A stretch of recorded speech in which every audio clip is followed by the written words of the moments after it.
Welcome to On the Water and in the Field, Cornell Cooperative Extension of Suffolk County's magazine show. Hi, I'm Kim Barber, your host. Today we are bringing you our show from the Suffolk County Farm and Education Center in Yaphank. The farm receives tens of thousands of visitors a year who come to see a real working farm and the animals that live here. The Suffolk County Farm hosts many special events and offers unique educational programming for children ages pre-K through 12th grade. We are going to show you some of the special places here at the farm today, but first, since spring is in the air, we're going to shift our focus to something many of us love to do come springtime: plant gardens. On today's show, we're going to check out a community garden that was once just a vacant lot and eyesore in downtown Riverhead, but is now a thriving and beautiful revitalized area. Next, we'll talk to the Suffolk County Soil and Water District about another springy thing to do, and that's plant a rain garden, right in our backyard. And finally, we'll be taking you to Hampton Bays Elementary School to see how the community helps out with their student garden. So hang on, and here we go. We're in the Almshouse hay barn that has been on the property since 1871. This is some of the historic farming equipment that has been utilized over the decades this farm has been in operation. In more recent history, a few years back, our Family Health and Wellness program received a grant from the New York State Department of Health to promote healthy places in Suffolk County. Under this funding source, Cornell Cooperative Extension was able to collaborate with the River and Roots Garden, which we'll learn more about now.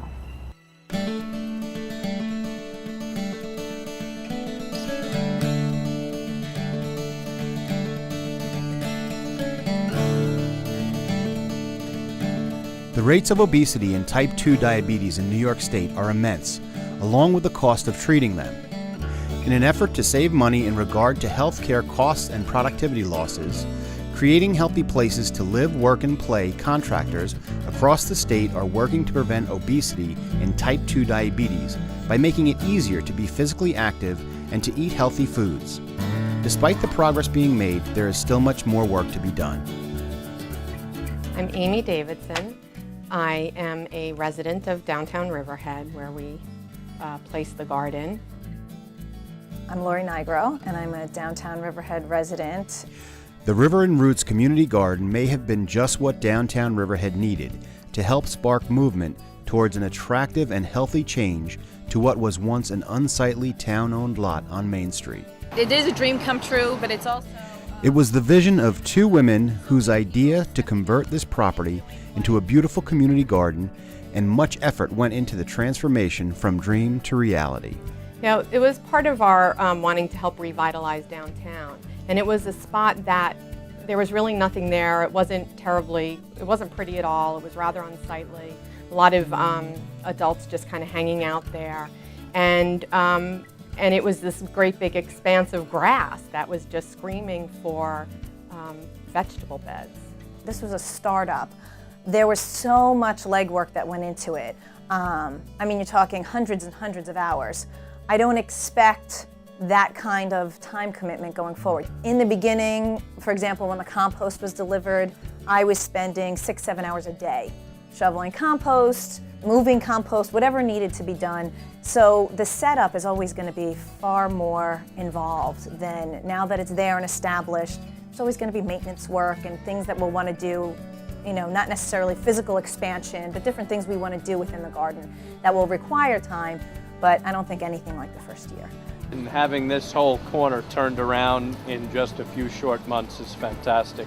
And this is such a it's contagious. Great thing. Nothing better than a community garden for making a neighborhood safe, making people want to be here, making people invested in the town. I've been involved with community gardens for 30 years. Wow. And yeah, in Boston and in Providence, and and this is the kind of thing that builds community. Okay, people are involved, people are here. It builds safety, it builds visibility, and this is a gorgeous site. I mean, you can't beat this with the river. The fencing is beautiful. That's one of the most difficult things for community gardens, is to get good fencing. That's the Cornell Cooperative Extension. That's a good Thank you. segue. Would you like to say a few words about the Cornell Cooperative Extension? Thank you. Well, on behalf of Cornell Cooperative Extension of Suffolk County and the New York State Department of Health, in our application of creating healthy places in Suffolk County, we are so proud to be collaborators with Amy and Lori in this beautiful, bountiful garden. Yeah, we were very fortunate. We had had some coverage by the local media outlets, and Susan Wilkes saw one of these articles and contacted us directly. But another equally amazing resource has been the support and information that we get from Cornell. When we have a gardening problem, we can send an email right over, and we've received assistance immediately, and that's been invaluable. Our garden is truly a broad spectrum of individuals, families. We have different nationalities, we have different religious backgrounds, we have young, we have old, we really cover all the bases. It's impossible to say, oh, well, this is kind of where we lean, because every bed is a different group. It was exactly what we'd hoped. This community gardens is just so fantastic. I can't say enough good about the young ladies that brought this garden together. When you talk about a sense of community and community pride, and you just look around and see all the people that are here having a good time and growing their vegetables. Councilman Jim Wooten says he comes down every evening to water and talk to the people. This is what brings a downtown back. And my approach to store by store, block by block, of all the things we've done so far, this right here is one of the things that I'm most proud of. And I hope it continues, and I hope this fever that is taking over the West Main Street continues as it has been on East Main Street. And in a couple of years, downtown is going to be back better than ever. A lot of our members walk to our garden. A lot of our members are more physically active because they have to be in the garden a couple of times a week. They are growing amazing healthy food that some of them really wouldn't have access to otherwise. It is a restorative place. It's a place of peace and contemplation. Sometimes it's a place of noisy fun.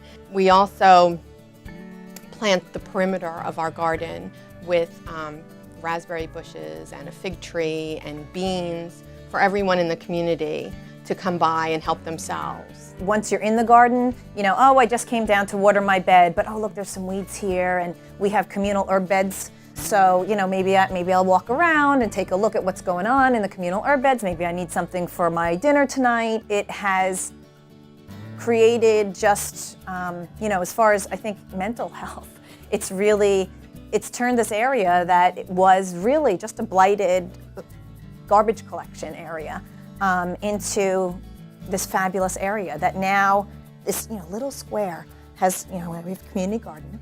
And now all of a sudden the comfort station got redone. And now all of a sudden we're going to have a playground for children to be able to run around, and we don't have that downtown. It's encouraged people to be outside and to be active and to take a role in their own health and what they're growing and bringing home. And I think it's a huge step when people bring in their children towards getting them to eat vegetables. When kids are involved with their own food, they're much more likely to eat it than if you put some vegetable in front of them and they may push it away. But they grew that cucumber, well, they're going to eat it, Creating Healthy Places in Suffolk County is looking forward to spring in Riverhead, where residents and visitors can take a walk, take a hike, or ride a bike as the town officially launches an exciting Healthy Riverhead bicycling and trail promotion campaign with Creating Healthy Places in Suffolk County. While here, you can enjoy a healthy meal to go or eat in at one of our participating delis or restaurants who have come on board to make dining out a part of your healthier day.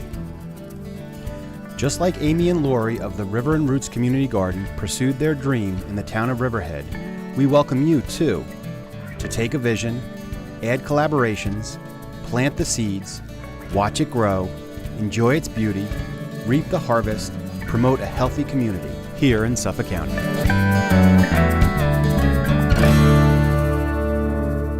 When you get a chance to visit the River and Roots Community Garden, you'll see it's a great place to bring your kids, just like the county farm. We're at the animal yard, where you can learn about and even feed these cute farm animals. But now, back to the plants. As you could tell, today's show is all about gardens, and up next we'll follow the Soil and Water Conservation District's efforts to create a rain garden right at the main headquarters of Cornell Cooperative Extension in Riverhead. Spring is in the air, and as we start getting a bad case of spring fever, we contemplate ways to harness all this newfound pent-up energy. One great way is to start a rain garden. A rain garden is a shallow depression dug in a lawn or as a part of a parking lot and planted with native plants and flowers. The Suffolk County Soil and Water Conservation District notes that a rain garden is what is known as a best management practice because it is designed to catch stormwater runoff and slow it down enough to let the water percolate into the ground and filter out contaminants instead of it flowing into our waterways. Thanks to the efforts of the Suffolk County Soil and Water Conservation District, the Kermit W. Graff Cornell Cooperative Extension building in Riverhead has a beautiful new functioning rain garden. Paul Teninehouse, the district manager, explains how the rain garden came about. One of our technicians had come up with the idea after we had started bringing Nassau and Suffolk counties together to do Long Island Green Infrastructure Conference. And she came to me with the idea for installing the rain garden, and I, of course, approved the idea, and we got two of the technicians involved in doing the design work, and then finally our third technician in coming up with some native plant ideas. The three of them together worked on the design, and the design was submitted to Suffolk County. The DPW department is responsible for doing the changes to the parking lot for the building, since the parking area was increased to include the area purchased behind the building. We were requested to expand the parking lot at Cornell. There's a street behind that called Hallett Street, and the Cornell Cooperative Extension was short parking, so we were requested if we could extend that parking into the Hallett Street area, which we were able to do. As we started to get into the project, that's when Paul contacted us and started to ask us questions about the project. And I was letting him know we're putting in our normal leaching basin system, drainage system. We're going to pave the thing, and we're out of there. We're just expanding the parking lot. And he brought us into well, did you ever think about a rain garden?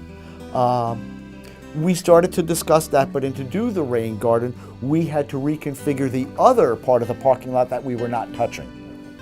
Now, at first, I had told Paul that it was very, very difficult probably to do that because I did not budget to do work in the other parking lot. I only budgeted for this small part of the expansion. But we wanted to work closely with them. So what we did do is that we designed the project with the rain garden. We regraded the parking lot. We provided all the topsoil and whatnot, but we did not have the expertise in the designing of the rain garden. And that's where Paul's group stepped up to the plate, and they did the design for the rain garden, and they actually installed all the plants and things of that nature. We chose the parking lot at Griffin Avenue because it's already a Cornell Cooperative Extension building where the extension agents are involved in doing educational assistance for homeowners, for farmers, and since there's a certain amount of people that are, even other groups that come here for educational purposes, we wanted to use this as an educational tool, also to help have people start to think about green infrastructure ideas. Rain gardens come in many shapes and sizes and can be designed to fit in any part of your yard or near your driveway. You can use any type of native grasses, shrubs, and perennial flowers. You can even plant trees in your rain garden. The most important part of a rain garden is that it helps to take up some of the pollutants and the nutrients that wash off of, and it could be, a yard, fields, parking areas. It's really meant to try to help keep any of those pollutants from reaching our groundwater, which is our main drinking water supply for the county. The effectiveness of the rain garden surpasses our expectations in that we had designed it for a 1-inch rainfall event to be able to capture and contain that amount. And the rain garden has actually been able to capture up to 6 inches of rainfall before flooding out into the parking area itself. Also, as the water fills the rain garden, it's able to drain through that soil profile very rapidly so that it's never gone beyond 24 to 48 hours and it drains straight through. So there's really no concern about ponded water. It's very aesthetic. It's a perfect place to put it with the Cornell Cooperative Extension there, with the Soil and Water Services there, keeping an eye on it for us and seeing how effective it is. I think it was a great joint venture. And DPW loves to do some things out of the box. It was the first rain garden that we did. And right after that, we actually incorporated a rain garden in another project that we did out at Mashut Beach. Right now, we don't have any other rain gardens planned, but that certainly is now a tool in our toolbox when we go in for stormwater remediation and things of that nature. We had a kiosk installed at the entry to the rain garden. We have created a stepping stone path throughout the center of the rain garden, and what we did was we purchased professionally made labels for all the different plant materials that have gone into the rain garden so that people can stop and look at what types of plants were used. It's very pretty to look at. We installed a recycled plastic park bench that people could sit on and enjoy looking at the plant materials. We also installed a bluebird house on a post on one side with a bird waterer that is also an anti-freezing bird waterer, so that even in the winter that birds would be able to land there and be able to get a drink. And on the other side of the rain garden, we installed a purple martin house. Although we haven't seen any purple martins to date, we have had a couple types of sparrows that have lived in the corners of the birdhouse each year. Not only does the rain garden work effectively at reducing stormwater runoff, but it looks great as well. Thanks to the Suffolk County Soil and Water District and the Suffolk County Department of Public Works for their great work. Right now, we're in the Nature Explorer classroom. This is a place where kids could get messy and learn about gardens, farm life, and interact with art. This area is truly an outdoor classroom where kids could be kids and learn by doing. Which brings us to our next story about kids, teachers, and gardens.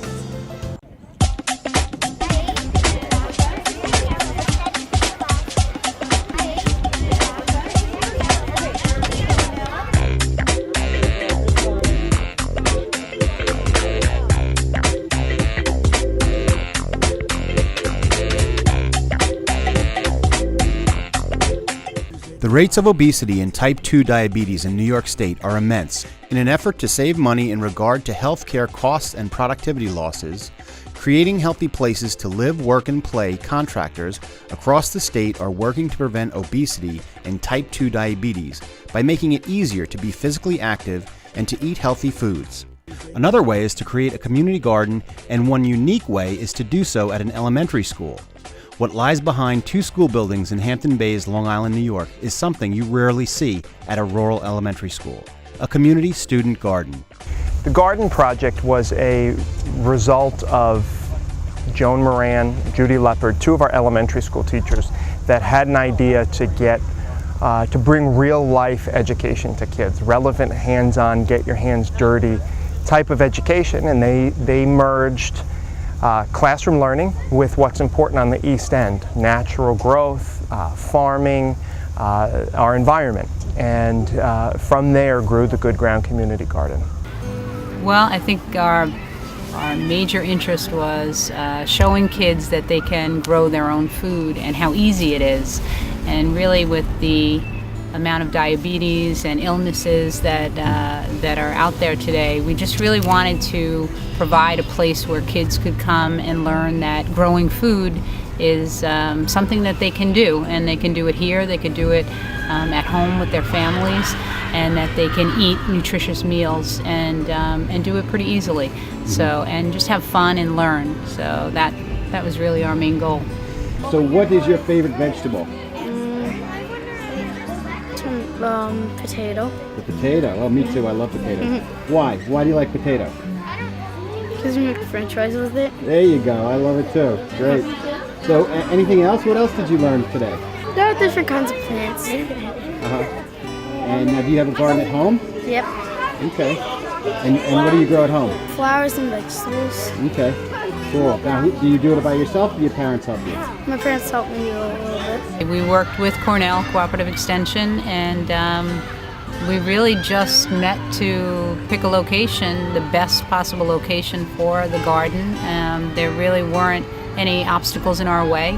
Our administration was all for it. The district has been really supportive with the help of Cornell and their guidance and their knowledge. We really, once we knew that this was something that everybody supported, we just went full speed ahead and made it happen. One of the unique aspects of the Good Ground Community School Garden is that it was a community garden first and remains a community garden, along with the school's involvement.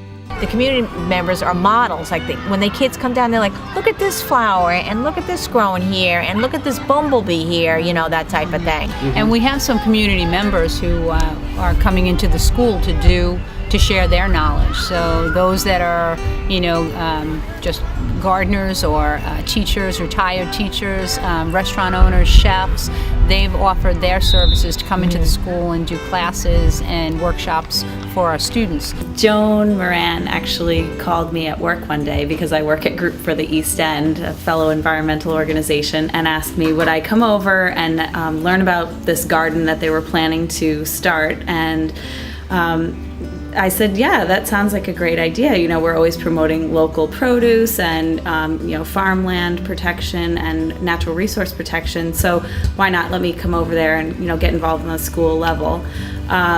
We came over, there was nothing here, and it was really inspiring to see Joan and Judy's vision and see that come together.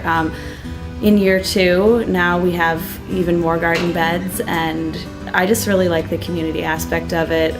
Getting involved with Joan and Judy, even though I don't have children in the school yet, it's been really fun to see the school community come together. So we thought that it was a win-win. It was a nice, safe place for the community to come and garden, but selfishly, as superintendent of schools, the community members that care about gardening and care about their gardens, our kids have something to learn from them, so we get something out of having them on our campus as well.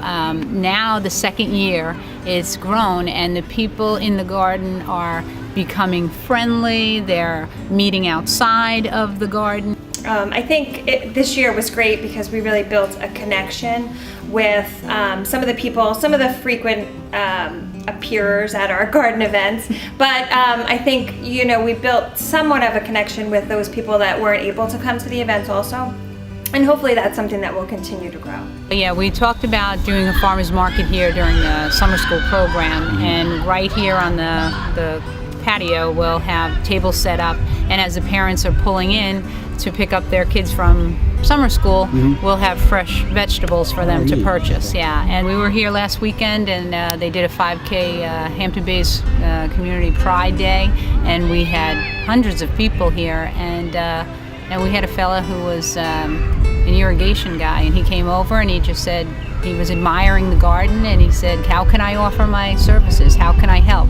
I'll volunteer to do whatever is needed.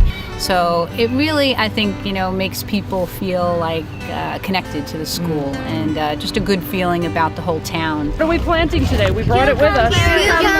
Cucumbers? Okay. Cool. Cucumbers. Now, when can you eat the cucumbers? When they're ready. There you go. That's a good answer. When they're ready. When they're grown. All right, cool. We're finished. I can hear the white. And how you guys love the garden or what? Yes. Would you rather be studying from a book or coming out here? Coming out here. Really? Come on. For me, it's really just educating people the children about their own bodies and how they can keep their bodies healthy, and providing them with just the tools to be able to go through life without without experiencing disease if they can. And a lot of the diseases that we see are preventable. I feel that basically that it's something very simple, that just taking earth and a seed and giving it sunlight and water, that you can grow healthy food. And you can do it yourself, you know, and there's really no mystery to it. And once they learn that skill, they'll have it for life. I just feel like there's been a whole, really 2 generations lost about anything about farming and where your food comes from. Even just like Long Island here used to be all just fields and fields of potatoes. And now it's not there. They don't see it anymore, you know. So it's almost like, you know, we have to start from square one and teach them. I really think the possibilities are endless. I think one of the most exciting things are the connections and the relationships that have yet to even occur. There are a lot of lots of community members coming to us with unique ideas. Lots of teachers coming to us and saying, you know, hey, can we try this? And every day brings a new set of ideas and concepts for where we may be able to take this. So I think the most exciting thing is what lies ahead now that this framework and this foundation is in place. Gardens are a great tool for learning, and they taste good too. We want to thank our hosts at the Suffolk County Farm and Education Center. We had a great time touring the beautiful gardens and visiting with all the animals. There's so much more to do here, so please feel free to come down to the farm and see what it has to offer. Give them a call at 852-4600. You could also go to Cornell Cooperative Extension's website and click on the farm link for more information. Well, thank you for joining us. If you want more information about our projects or stories, or would like to get involved, go to Cornell Cooperative Extension of Suffolk County's website at www.ccesuffolk.org or give a call at 631-727-7850.